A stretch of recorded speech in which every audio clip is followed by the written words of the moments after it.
sistem pencernaan dari ikan nila, sistem pernapasan ikan nila, dan sistem peredaran darah dari ikan nila. Ini adalah ikan nila. Sebelum saya melakukan kegiatan pembedahan, saya akan memperkenalkan bagian luar dari ikan nila. Yang pertama, ada sirip belakang, ada sirip punggung, ada mulut, ada mata, ada sirip bawah, dan ada ekor. Itulah bagian luar dari ikan nila. Selanjutnya adalah marilah kita melakukan kegiatan pembedahan dari ikan nila tersebut. Kegiatan pembedahan dari ikan nila tersebut dari arah anus ke atas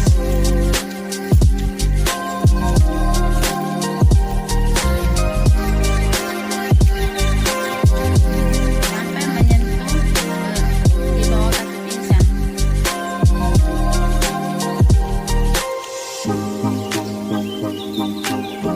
Dari arah anus ke arah dorsal sampai menyentuh di bawah. Di bawah kaki pingsan ini ke arah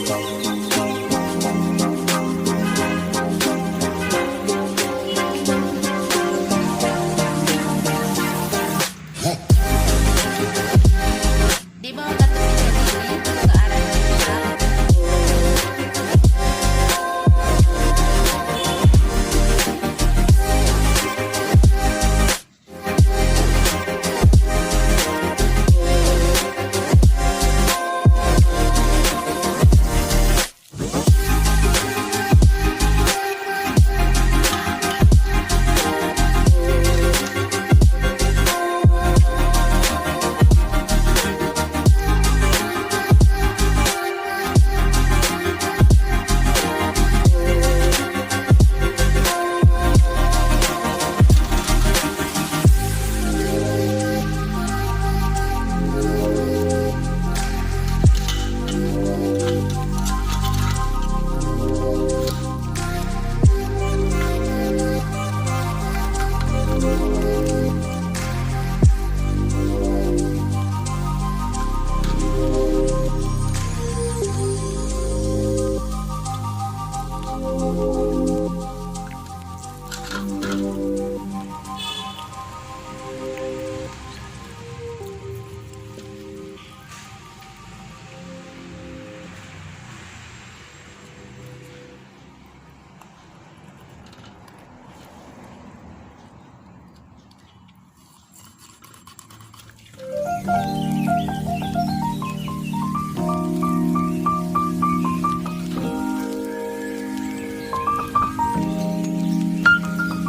Pembedahannya dengan hati-hati ya, agar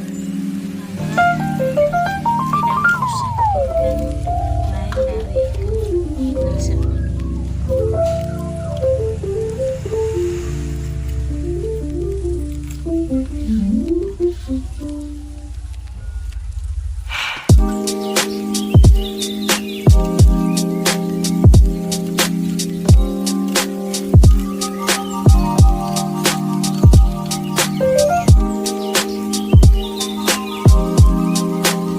Nah, ini adalah organ dalam dari ikan nila.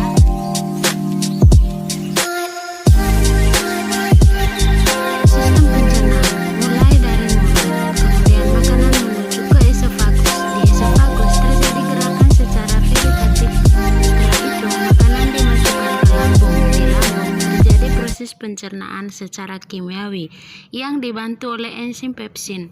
Setelah itu dibantu oleh kelenjar pencernaan yang berasal dari pankreas, yaitu ada enzim amilase, protase, dan yang lainnya. Setelah itu, makanan disalurkan ke usus.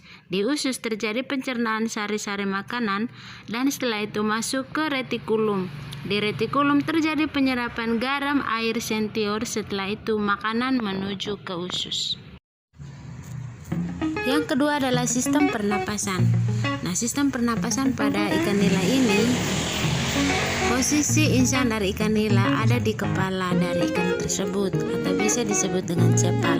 Nah, insang dari ikan nila ini terlihat berwarna merah. Insang ikan nila ini terdiri atas 3 bagian. Yang berwarna merah disebut dengan filamen, yaitu berguna untuk pertukaran oksigen. Yang berikut adalah lengkung brankial sebagai penyokong, dan yang berikut adalah jaringan brankial, itu untuk menghindari agar makanan tidak masuk ke dalam saluran pernapasan. Yang ketiga adalah sistem sirkulasi darah. Peredaran darah ikan hanya satu jalur aliran, di mana darah mengalir dari jantung ke insang, kemudian ke seluruh tubuh dan kembali ke jantung. Secara anatomis terdapat sedikit perbedaan antara jantung ikan kelas Condychites dan kelas Osteichthyes. Darah mengalir dari jantung melalui aorta ventral dan arteri-arteri branchial menuju insang untuk keperluan oksigenasi. Darah yang sudah mengalami oksigenasi selanjutnya melalui arteri-arteri lain masuk ke aorta dorsal.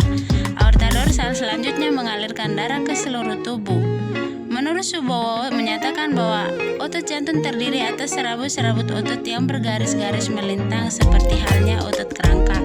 Namun demikian, antara kedua jenis serabut tersebut terdapat perbedaan, yaitu serabut otot jantung tidak merupakan sintis timun, melainkan merupakan rangkaian sel-sel tunggal yang berderet-deret ujung ketemu ujung dengan perantara suatu bangunan yang dinamakan diskus intercalaris.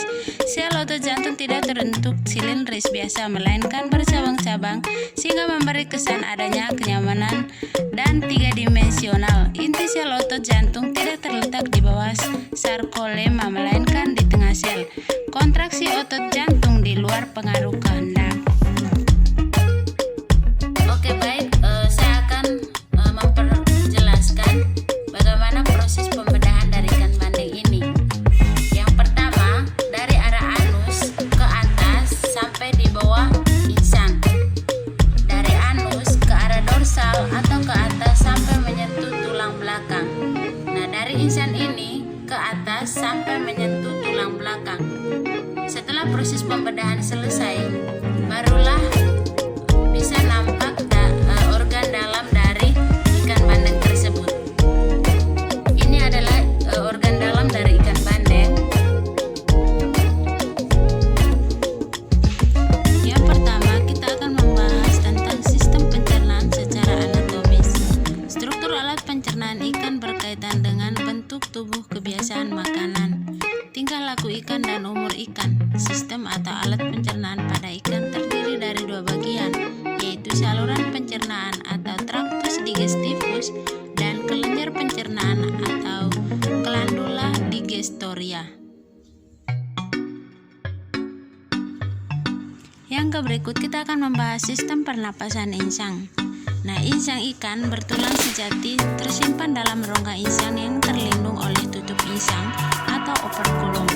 Insang ikan terdiri dari lingkungan insang yang tersusun atas tulang rawan berwarna putih, rigi-rigi insang yang berfungsi untuk menyaring air pernapasan yang melalui insang, dan filamen atau lembar insang. Nah, selanjutnya, filamen atau lembar insang ini tersusun atas jaringan lunak berbentuk sisir dan berwarna merah muda karena mempunyai banyak pembuluh kapiler darah dan merupakan cabang dari arteri insang. Di tempat inilah pertukaran gas CO2 dan O2 berlangsung. Selanjutnya kita akan membahas